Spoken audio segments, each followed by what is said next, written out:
यीशु ख्रिस्टको नाममा सबैलाई जय मसीह। अनि हामीलाई चाहिँ परमेश्वरले यो एरियामा हामीलाई परमेश्वरको काम गर्नको लागि ल्याउनु भएको छ। म परमेश्वरलाई धन्यवाद दिन चाहन्छु। अनि यो ठाउँको नाम चाहिँ घयाङ, मतलब यहाँको भाषामा चाहिँ घयाङको मतलब चाहिँ घाम नलाग्ने ठाउँलाई घयाङ भनिँदो रहेछ। अनि प्रभुले यो ठाउँमा काम गर्नलाई ल्याउनु भएको छ।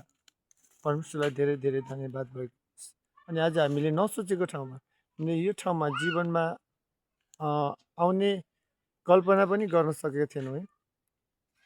अनि कल्पना गर्न नसकिने ठाउँमा, नसोचेको ठाउँमा पनि प्रभुले ल्याउनु भयो। प्रभुलाई धन्यवाद भएको होस्। यो ठाउँ यस्तो छ है, यहाँ फोन लाग्दैन, नेटवर्क टिप्दैन र पनि हालेलुया हालेलुया यस्तो छ। हेर्नुहोस्, रमाइलो छ, डाँडा काँडा पहाड। हालेलुया हालेलुया हालेलुया। प्रभुलाई धन्यवाद भएको होस्। प्रभुलाई धन्यवाद धन्यवाद। हालेलुया।